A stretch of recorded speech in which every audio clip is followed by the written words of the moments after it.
Una vez más nos encontramos en Recetas de Robots, la propuesta de Fundación Telefónica Movistar, donde aprendemos a hornear nuestro propio robot. Este es el episodio número 5, y así como en el 4 aprendimos a sacar información hacia el mundo, hoy vamos a ver qué está pasando allá afuera. Recuerden los 2 hashtags que tenemos para encontrarnos en las redes, Nos vemos en digital y Recetas de Robots. Ahí los esperamos con preguntas, con dudas, comentarios, fotos de lo que están haciendo y nos juntamos dentro de este mundo virtual. El episodio pasado vimos salidas. Hoy dijimos que vamos a investigar esto de qué está pasando afuera. Vamos a ver justamente lo contrario de las salidas, las entradas. Unos componentes que nos van a permitir sensar el mundo que nos rodea para poder modificar el comportamiento de nuestro robot. Por eso, como nos permiten sensar qué está pasando por ahí, los conocemos como sensores. Un montón de cosas que tenemos en casa tienen sensores. Cuando hicimos el primer circuito vimos 3 cosas: la batería, el interruptor y la lámpara o bombilla. ¿Cuál de esos 3 consideran ustedes que es un componente de entrada? ¿Cuál piensan? Bueno, los dejo pensando mientras arrancamos con el nuevo circuito.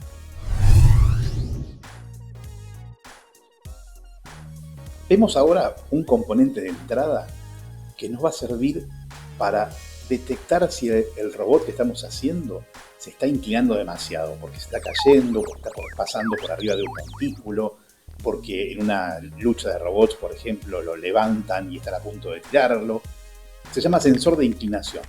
Es muy sencillo de usar y vamos a ver ahora con el sensor cómo prender y apagar un LED. Y vamos a compararlo con algo que nosotros ya vimos antes. Voy a crear un nuevo circuito.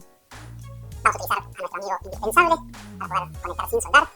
Nuevamente vamos a poner nuestra batería.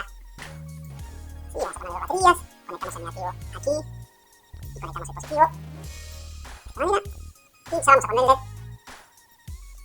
Y vamos a adelantarnos y poner la resistencia desde el ánodo hacia el positivo. Recuerden que acá tenemos el ánodo conectado a esta patita de resistencia hacia positivo. Con lo cual, si yo pusiera el cable ahora por el negativo, cerraría el circuito y el LED se encendería. Pero nosotros no vamos a encenderlo directamente. Vamos a poner este sensor de inclinación. No está dentro del grupo básico, vamos al todos y como vemos dentro de entrada tenemos un montón, vamos a ver alguno en estos episodios, en particular el sensor de inclinación, este SW2000 que tenemos acá. Lo voy a poner aquí arriba y simplemente, como si fuera un interruptor, y eso es lo que vamos a relacionar con lo que ya estuvimos viendo, en vez de conectar directamente esta patita, el cátodo del LED, para cerrar el circuito, yo voy a conectar un terminal con el cátodo en cualquiera de estos agujeritos, porque sabemos que están conectados entre sí, y el otro lo vamos a conectar con el negativo. Por lo tanto, si esto estuviera cerrado todo el tiempo, estaría en estos momentos encendido el LED. Voy a correr un poquito para acá para que se vea bien el cable. Muy bien. Y vamos a iniciar la simulación. Fíjense, yo inicializo la simulación y bajo un poquito acá. Esperen que la voy a detener para que se vea mejor. Ahí está. Iniciamos nuevamente. Yo inicio y el LED aparece apagado. Pero fíjense cómo aparece automáticamente sobre el sensor de inclinación esto que nos permite simular que inclinamos. O imagínense ustedes, tenemos el robot, que inclinamos el robot, que pasa por arriba de un montículo, que están a punto de empujarlo, que se nos va a caer del borde de la mesa. Para eso nos va a servir este inclinómetro. Entonces yo ahora lo activo acá y fíjense, automáticamente el LED se enciende. Se está encendiendo poquito, voy a detener y vamos a poner la resistencia de 100 ohms, como habíamos visto anteriormente que era mejor para que se ilumine más. Estamos dejando pasar más corriente al poner una resistencia más chiquitita. Iniciamos la simulación de vuelta y fíjense, yo inclino y se enciende el LED. Vuelvo a ponerlo derecho y el LED se apaga. Si yo lo pongo por la mitad, no tengo un estado intermedio. Directamente o se prende o se apaga.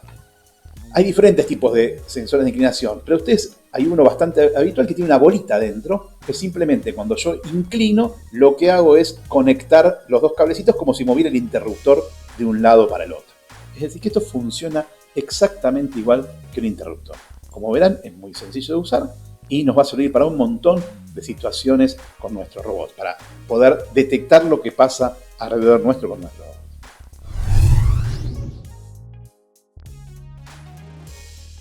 Vimos el sensor de inclinación que nos permitía detectar si estábamos inclinados, sí, no, solamente 2 estados. Ahora vamos a ver un sensor, un componente de entrada que nos va a permitir tener diferentes tipos de valores. En este caso en particular va a ser un sensor de luz, una entrada de luz, va a medir cuánta luz está entrando en nuestro circuito. Y la forma de medición la va a hacer mediante una resistencia, es decir, este componente va a funcionar como una resistencia, como las que estuvimos viendo anteriormente, pero en vez de yo escribirle un valor, 100 ohms, 50 ohms, 200 ohms, según la cantidad de luz que reciba, va a ir cambiando su valor de resistencia. Busquémoslo, yo ya tengo armado aquí el circuito, así no estamos tanto tiempo mostrándolo, yo sé que ustedes ya están cancheros para armar esto. 2 baterías, nuestra resistencia, nuestro LED, para ver cómo funciona. Después vamos a tener desafíos para cambiar las salidas a partir de estas entradas. Y dentro de los componentes de las entradas tenemos nuestra fotorresistencia, ¿sí? Yo voy a poner la fotorresistencia ahora aquí. ¿Está?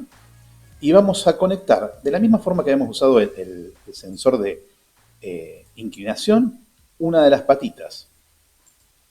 Lo vamos a poner aquí. Y la otra vamos a ponerla en el negativo, cerrando el circuito, ¿no? Negativo, viene por la fotorresistencia, pasa por el LED, la resistencia y llega de vuelta a las baterías. Y veamos qué pasa aquí. Yo inicio la simulación y fíjense, el LED apenas se está iluminando.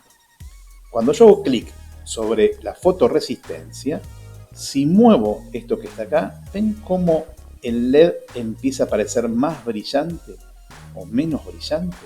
Ya no tengo 2 estados como antes. Ahora tengo todo un rango de valores posibles, de estados posibles.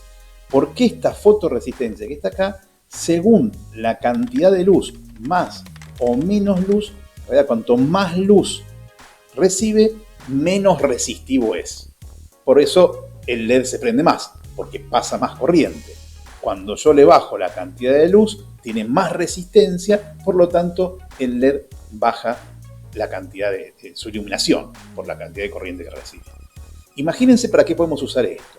Podríamos tener un robot que vaya hacia la luz, por ejemplo. Podemos tener un robot que detecte cuáles son las zonas más iluminadas de un lugar. O tal vez tenemos dentro de un campo ciertas luminarias que nos determinan el final del lugar de juego y con eso detectamos que nos estamos cayendo o no. O tenemos una barrera de luz que no tenemos que pasar y con eso determino que el robot puede o no pasar. Bueno, la cantidad de usos que tiene una fotorresistencia y un montón de entradas más que tenemos también de este tipo, que tienen varios valores. Después le vamos a dar un nombre a esto.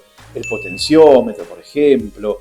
Tenemos sensores de distancia. Bueno, vamos a ver después diferentes tipos de sensores que nos pueden dar un conjunto de valores y no un solo valor. Pero ya con la fotorresistencia vamos a lanzar unos desafíos que vamos a ver cómo funcionan o cómo los puedo resolver.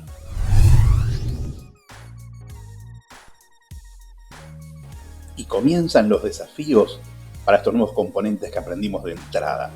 El primero, calculo que es sencillo. Habíamos visto cómo con un interruptor podíamos encender y apagar un motor en un desafío anterior. Bueno, en vez de usar un interruptor, vamos a usar un sensor de inclinación. Que el motor funcione cuando el sensor está inclinado y que deje de funcionar cuando el sensor está recto. El segundo desafío es más complicado, más extraño, con una fotorresistencia. ¿Qué va a pasar si yo pongo una fotorresistencia en el circuito de un motor? Si yo aumento o bajo la cantidad de luz que recibe la fotorresistencia. ¿Se acuerdan que habíamos en un momento preguntado qué pasaba si poníamos más o menos baterías, pilas alimentando un motor? Bueno, ¿qué pasará acá si yo conecto eso? Y el tercer desafío, y más complicado de todos, ¿podríamos combinar las dos cosas? ¿Puedo tener un motor que funciona si el robot está recto o si está inclinado, pero en el otro estado no, y al mismo tiempo responde a una fotorresistencia? ¿Podemos tener todo en el mismo circuito? Un prendido apagado como el sensor de inclinación y un más o menos corriente en mi circuito con una fotorresistencia. Probalos y contanos en las redes. No te olvides, tenemos los 2 hashtags, recetas de robots, y nos vemos en digital para consultarnos y enviarnos tus grandes logros. En el próximo episodio hace su aparición Arduino, uno de los reyes de la robótica mundial, y entonces comenzaremos a programar el comportamiento de nuestro robot. ¡Es genial!